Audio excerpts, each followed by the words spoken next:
Hello everyone, welcome to the Evangelist Nick Garrett channel. Today we're going to begin the discussion on the final Crusades in the Holy Land.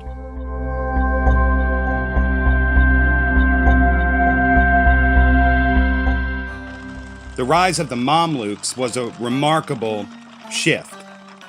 The Mongols at the time had either been unified under Genghis Khan in the Far East by agreeing to his universal laws, or as some tribes had done, pushed westward into the Muslim and Christian lands of the Levantine corridor.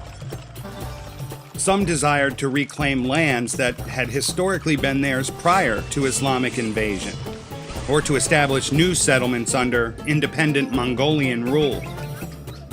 The Mamluk were able to take power so quickly by a number of events outside their control. In 1258 AD, the Abbasid Caliphate in Baghdad was destroyed by Mongol invaders, which shifted the balance of power back to Cairo, where the Bahriyya Mamluks had set their capital after defeating the last vestiges of the Ayyubid Muslims. The Mamluks were particularly known for their spectacular cavalry, taking a page from the Turks of the Great Steppes and mixing it with the technological and organizational advances of the Egyptians and Arabs. One of the most famous battles in the history of the Bahriyya Mamluk came at the Battle of Ain Jalut in Israel. The Mamluk leader Baibars rose to power when, on the way home from the battle, he assassinated the Sultan Qutuz. Baibars' brutal attempt to eliminate the Christian presence in the Levant led to the direct formation of an 8th Crusade, although some have simply viewed it as an extension of Louis IX's 7th Crusade, or 6th as styled by earlier historians. It also led to an immediate legend about this new leader that even the accounts of the time saw as some divine event. Quote, after Baibars' usurpation of the throne, the divine assistance of the Mamluks was unremitting, end quote. The Mamluks had no interest in managing a complicated region with warring players. They would much rather just clear out the Levantine corridor for themselves. Over the coming decades, they would fight off every major people group in the area with only a few losses and failed attempts. Christians living in the region were among the highest on the list to be subdued and expelled. Baibars' reign of terror began in earnest as word made its way through what was left of Outremer and then to Western Europe. Meanwhile, once again, Louis of France, now an old man, overcame the lack of faith from his inner circle for his involvement in another crusade. In secret, Louis IX of France planned the crusade with his brother, the King of Sicily, Charles of Anjou. There was a self-interest that motivated them. The establishment of trade relations between another Muslim country and Sicily, which since the time of Frederick II had a stable Muslim presence, could open up new revenues for Charles.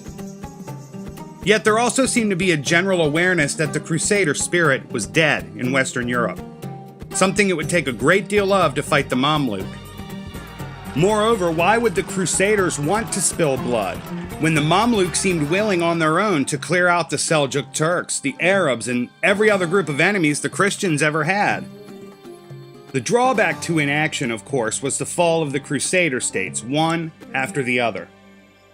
Even Antioch had fallen in 1268 AD, and all that remained of the tiny strip of Christian coastal towns all eventually fell. In his old age, Louis's final effort seemed half-hearted, and his brother Charles of Anjou was not much of a crusader to begin with. Still, across from Sicily sat the land of Tunis, and this is where the Genoese fleet of French and Sicilian crusaders landed in 1270 AD. Louis and his two sons John and Philip, and Louis's brother Charles, quickly took the fort at Tunis and planned their next move. Any next move would be difficult. Baibars had taken Jaffa, Arsuf, Safed, Caesarea, and many coastal Christian cities. When he took Antioch, he had murdered everyone except pretty women and boys who were sold into sex slavery and harems. Before any campaigning in the region could be planned, many of the Crusaders took ill. Louis IX's son, Prince John, died. Louis and his other son Philip had taken ill, too. Louis died soon thereafter, according to legend, with the word Jerusalem on his lips. With Philip still too sick to confront a crusade, Louis's brother Charles of Anjou took a different approach. In the past, the strategy of suing for a truce of some kind of peace before a costly battle took place had benefited both sides. Charles sent notice to the Tunisian leader of the area, Mohammed I, Emir of Tunis, and instead of fighting, solidified the treaty of peace that included lucrative trade deals between his Sicilian kingdom and Tunis. Thomas Madden, author of The New Concise History of the Crusades, said it this way: Louis may have believed the capture of Tunis would harm Egypt and thus make its subsequent conquest easier. If so, he was misinformed. Egypt received almost nothing from Tunis. Indeed, the Sultan in Cairo was delighted when he learned of the crusade destination. The king may also have received information that the Emir of Tunis, Mohammed I, was willing to convert to Christianity if a strong Christian army would support him. End quote. This information proved to be faulty. Although something of the sort did seem to solidify, Charles was able to negotiate the free practice of Christianity. Though to what extent this actually occurred is hard to know. Christian captives were in fact released and indemnities paid. The 8th Crusade really served no other purpose than to expand Charles's power and ease the tension on some regional Christians in a part of the world not even really associated with the Crusader states. However, the 8th Crusade didn't really do anything to deal with this rising issue of the leader Baibars. If Thomas Madden's words are taken, Cairo couldn't have been happier, nor could they have cared less. In fact, the Crusaders may not have even seen the Mamluks themselves in Tunis, but an Arab remnant under their control. This is not to minimize the role of Arab Muslims in the region at the time.